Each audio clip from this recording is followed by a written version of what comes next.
Good afternoon and welcome to this virtual dialogue organized in the framework of Rome-Med Mediterranean Dialogues, the year-long initiative co-promoted by ISPI and the Italian Ministry of Foreign Affairs and International Cooperation. An initiative that culminates in November with the annual conference that will close the year-long initiative. This year marks the 9th edition of Rome-Med. It's my great honor and privilege to introduce the Lebanese Minister of Foreign Affairs and Immigrants, Mr. Abdallah Habib. Welcome, Minister. And with me... Thank you. Thank you very much. We are very, very glad to have you today with us. And with me to chair this dialogue, there's Lina Khatib, Director of the Middle East Institute at SOAS. Hi, Lina. Hello, and thank you for inviting me. So, Minister, let's start our conversation. And the Middle East is undergoing profound geopolitical and economic transformation. How do you assess the geopolitical evolution of the region, and what can we expect from the undergoing redefinition of regional equilibriums? Please, Minister, the floor is yours. Thank you. Thank you. The region is undergoing a big change, as you said, taking its problems into its hands, meaning that the region itself is trying to solve the problems it has been facing for a long, long time. They are chronic problems, and I think whether we succeed or not, it's still too early to decide, but the first step is always important.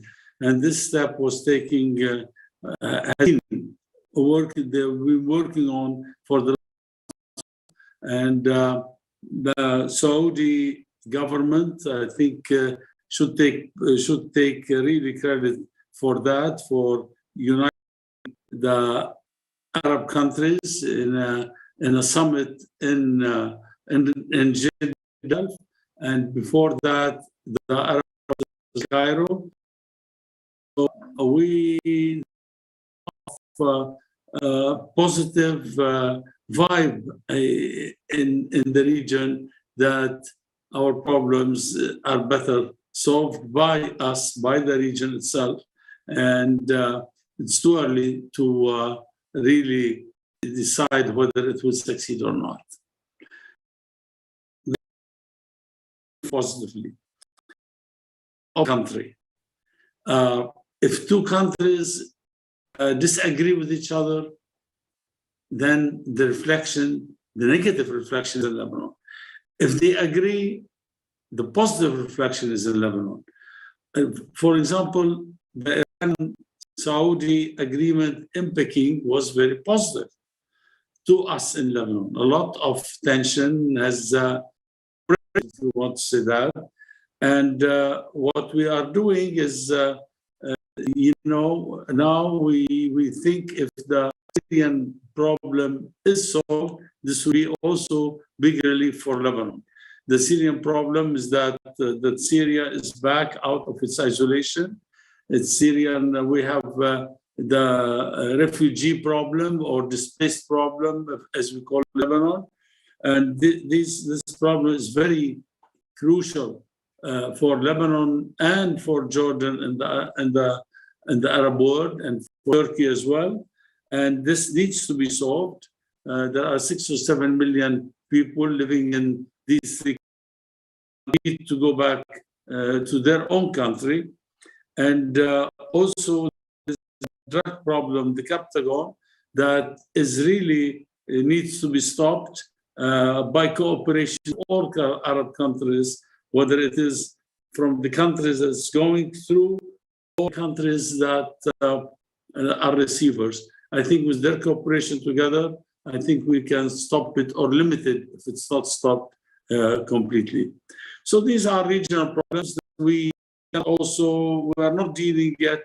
We didn't deal very much with the Palestinian problem because we have a government in Israel that's not willing to cooperate.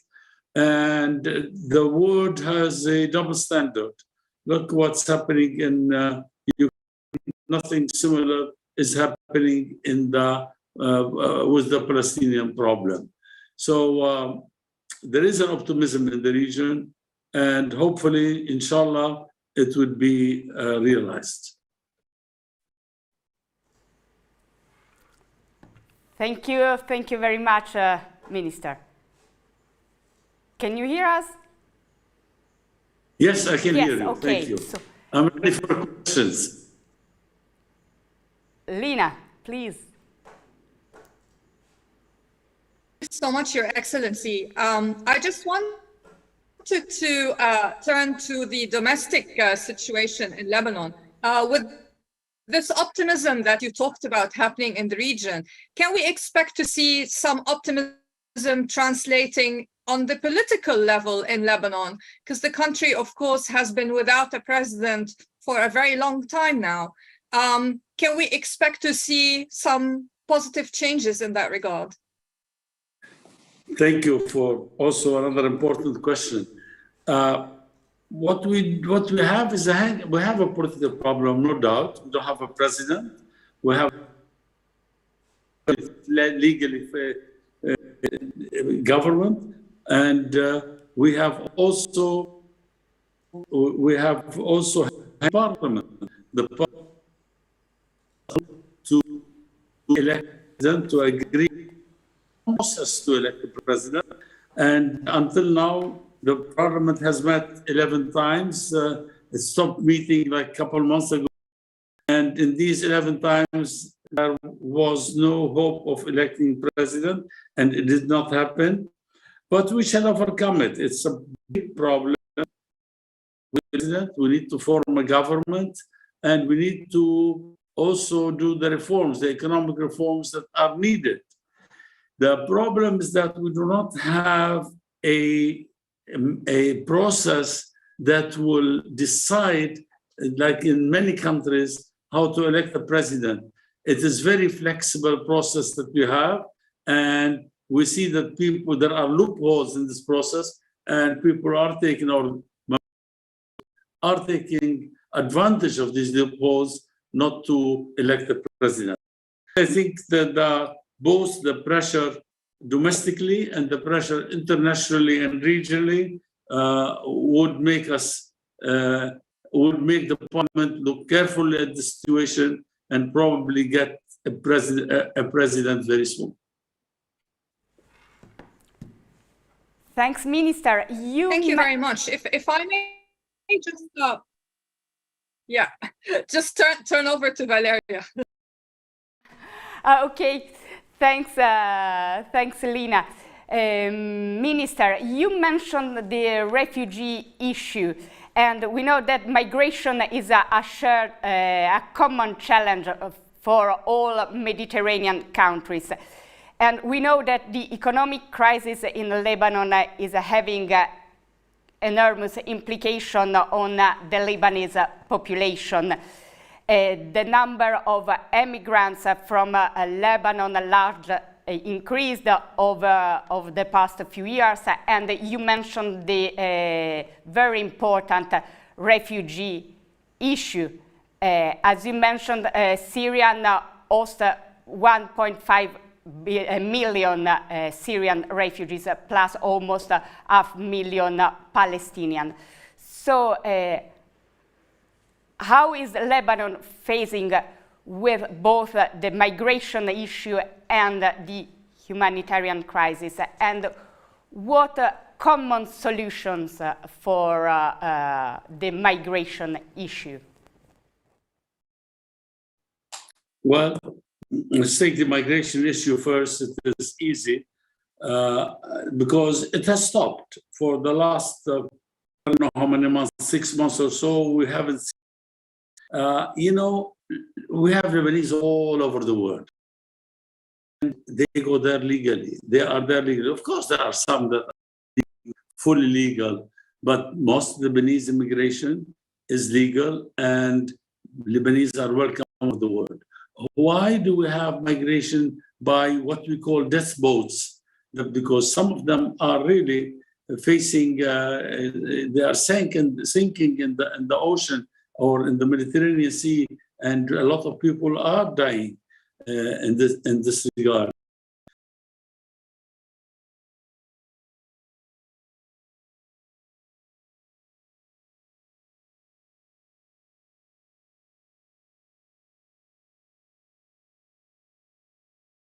Working with the Lebanese of low income, and therefore forcing Lebanese to leave.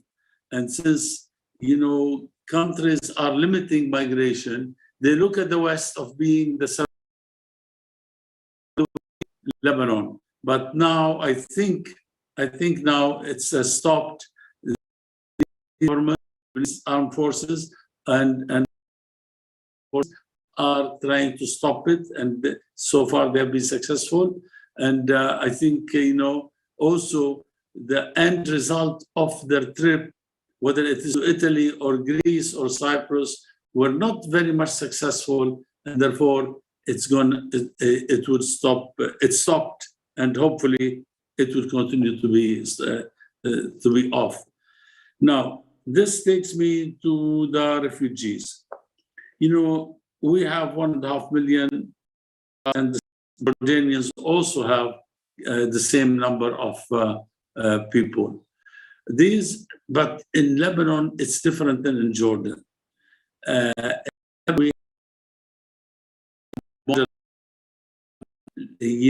Different from other country in the region and maybe the world. We have a balance. We have a freedom, unlimited freedom. Unfortunately, a little bit be limited.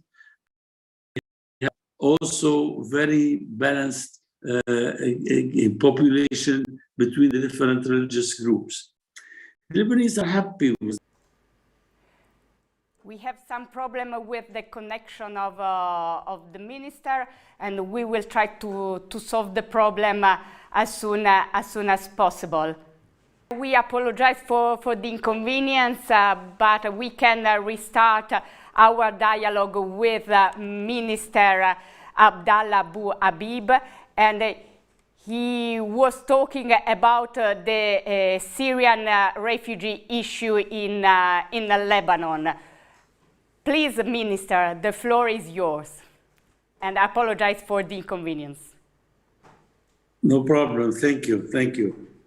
What I was saying is that in the 90s, let's see, 30 years ago, the Vatican had a synodus on Lebanon, and the Pope John Paul II visited Lebanon in 1997, and he said Lebanon is a message rather than a country. What did he mean? In the 90s, early 90s, the clash after the Cold War was over, the clash of civilization. That was written, the book written by Huntington, and it says that there's going to be some clashes. What civilizations around the Mediterranean here between Islam and Christianity, not Buddhism and Hinduism and so on, and between Christians themselves. Now, what's going on in Ukraine and Russia and Europe is the part of the clash of civilization. So, but he found what he thought, and the synodus found out that Lebanon is really an experiment for coexistence between. There are many Christian countries, there are many Muslim countries, there are minority from the other religion in each of these countries, but nowhere in this world where Muslims and Christians are equal like in Lebanon. This is the experiment of Lebanon. And I agree, I'm talking about the existence of Lebanon as is, this model. And if we allow the 1.5 million to stay longer, and years, and a lot of them 12 years, and waiting for a political solution, and also, like we have Palestinian refugees that have been waiting for political solution for the last 75 years. So if we wait for such kind of thing, thus the experiment, the message that Lebanon gives to the world is really would have gone, because this large number of refugees or displaced Syrians is very much a threat to the model of Lebanon, to the essence of Lebanon. That's why, in this sense, we are different from Jordan. They are not only economic burden, they are also an existence burden. And they are economic burden as well, because they benefit from all our goodies that we were supporting as a government. Even gasoline, even bread, all of this. And, you know, the World Bank estimated that the cost of refugees, this is in 2013, the cost of refugees to Lebanon, Syrian refugees, is at $3 billion. Now it's around $5 to $6 billion. Where's the cost? The cost in basic infrastructure, in using water, using electricity, using drainage, using garbage collection, or schools, roads, all of this, you know, this is the cost to Lebanon. We are the largest donor to these refugees. And, you know, we feel that the world has really disappointed us in not helping us and not helping the refugees go back to their land. And these refugees are not political refugees. They ran away from Syria for security, which is now over. The war is over. Peace is not fully there, but the war. And now they find in Lebanon, here comes the UNHCR coming to help them, give them money. WFP gives them food, and other countries create their own NGOs and supporting them to stay in Lebanon. We tried many times to start a dialogue with these countries, especially the EU countries, and a lot of them sympathize with us, and some they do not, but we have a problem with them. This problem is that to start a dialogue, they don't have to have a roadmap, because they don't have a roadmap. I met myself with the officials of the EU, and I asked, do you have a roadmap for the return? They said, no. They said, okay, how long are we going to stay? They've been in Lebanon 12 years. I mean, if they have a fight with Syria, with the regime in Syria, why should Lebanon be burdened with 1.5 million? And, you know, burden sharing is not like one pay money and the other take the population. No, it has to be with population. And then come that, oh, last year they moved 8,000 people, you know, to Europe or to other countries of the world. At this rate, it will take 100 years to take them out. No, we need them to go back to their country, and then their country can allow them or not allow them to go. This is their problem. We cannot anymore carry this burden, and this should come to an end soon. Thank you. Your Excellency, of course, many in Europe have a bit of a different perspective on what you're mentioning, because the European Union, for example, is still sticking with sanctions on the Syrian government. They're insisting on UN Resolution 2254 before any steps are taken to return refugees. So we are facing a potentially open-ended scenario. And of course, there is a burden that you mentioned that the refugees have posed to Lebanon.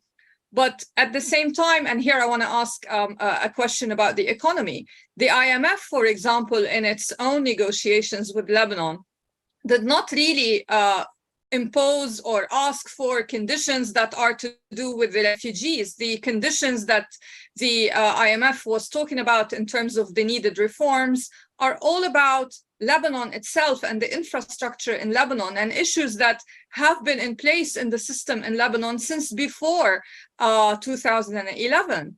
And many would say that the financial crisis that Lebanon is facing today has a lot to do with very Lebanese dynamics rather than anything to do with the refugees. So looking at the financial crisis, you mentioned the need for economic reforms in your opening remarks. Are things developing in a positive way in that regard? Can we expect to see at least some reforms beginning to be implemented? And what can the international community do to help Lebanon economically with this financial? Again, thank you for a good question or a good statement. Yes, we have, as I said, mentioned, political and economic and social issues in Lebanon.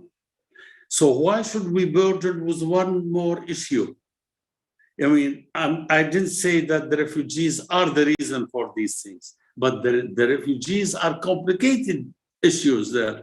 There is a lot of tension in Lebanon between refugees and low-income people, Lebanese living in Lebanon. You know, I mean, of course they are, and you know, so yes, the IMF would not deal with the burden of the displaced or the refugees.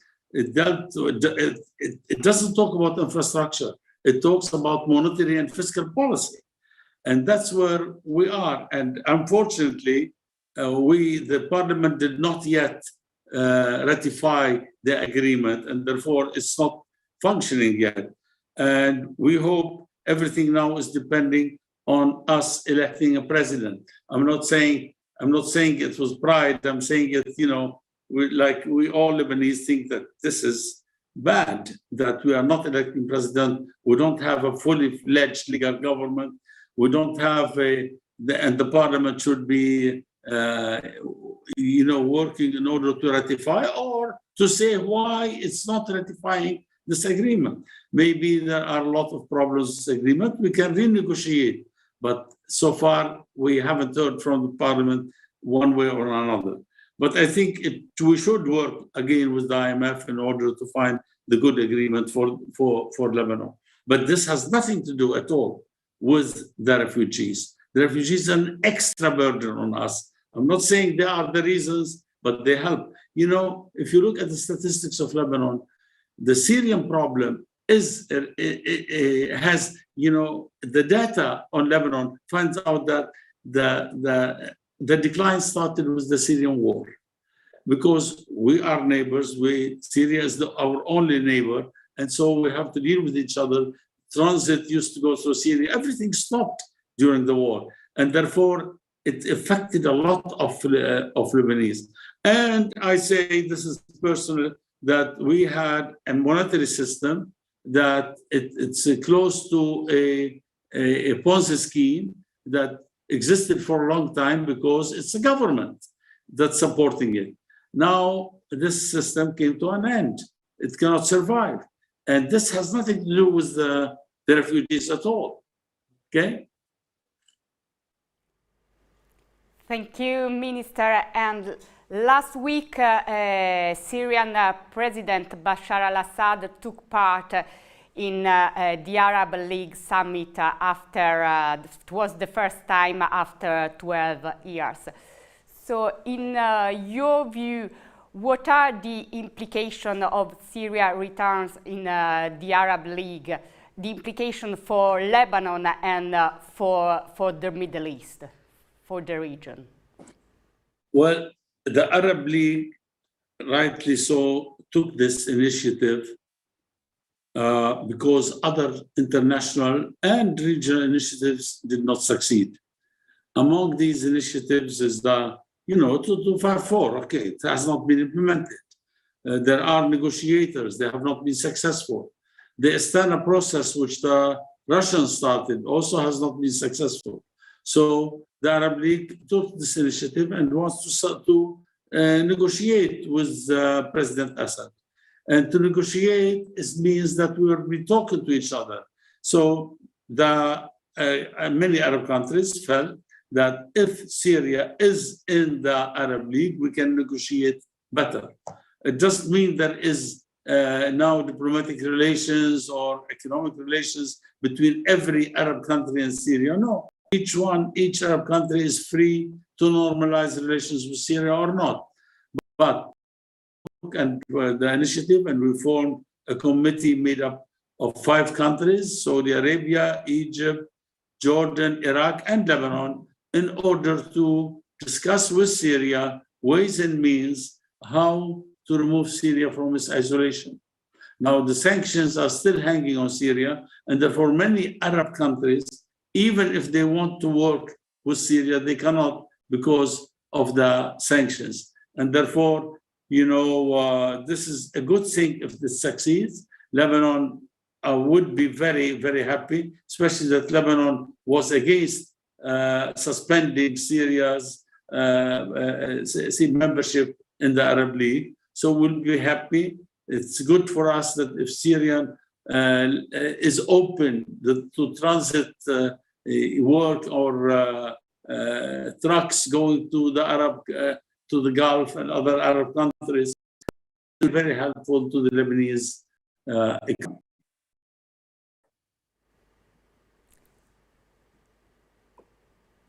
Thank you.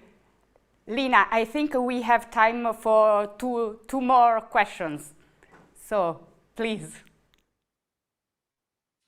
Okay, thank you. Following on my question earlier about the economy, since the IMF deal, as you said, requires a president to be in place first and a cabinet, which might take some time, can Lebanon have bilateral deals with countries in Europe, for example, or now that the situation in the Gulf is changing, can we reactivate economic relations with some Gulf countries so that Lebanon can have trade and investment deals that will help its economic situation, even if the IMF deal is not in place? Well, first, the IMF deal has to do with Parliament, because it was approved by the government when it was fully fledged legal government, and there was a president and so on. So it was approved.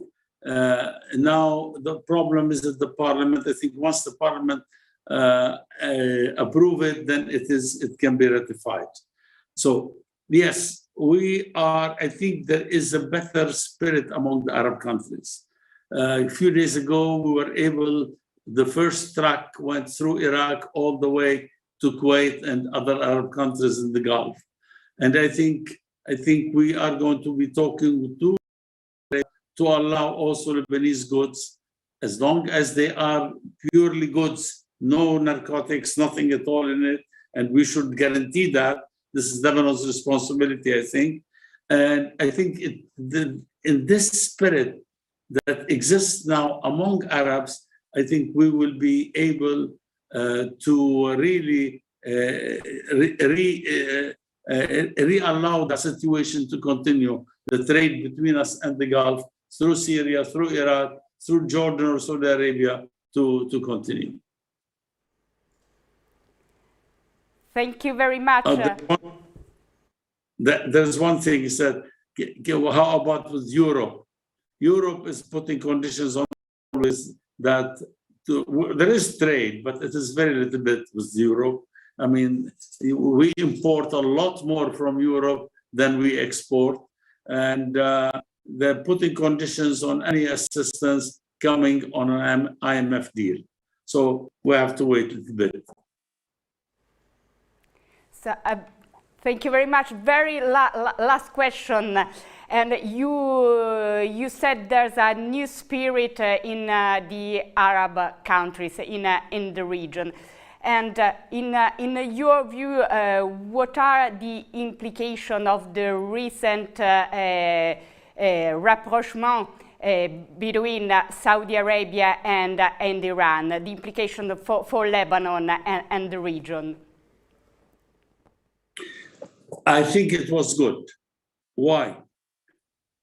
As I mentioned at the beginning, Lebanon is a very open society, very open country. When there was a problem between Saudi Arabia and Iran, there was tension in Lebanon. And there were some TV stations that are transmitting one against the other. and we couldn't stop it as a government. But now that there is peace, all of this really disappeared. And the stations has closed, the TV stations, I mean. And so this is very good for us. Any two countries that are quarreling and then they make peace, it reflects good on Lebanon. Now, if there is an agreement between the United States and Iran, this would reflect also good on Lebanon. We are for peace, and I think peace in in this region is good for us. If there is peace with the Palestinians, that the Palestinians got their rights to have their own country and to live happily and in prosperity, I think this would be good for Lebanon. So peace is always good for Lebanon, and fighting, two countries fighting each other is always bad for Lebanon. Thank you very much, Minister. We get to the end of our dialogue, and we thank you very, very much for being with us this afternoon. Thank you very much, and good luck to you. Thank Bye, you very Lina. much. Thanks a lot, Lina.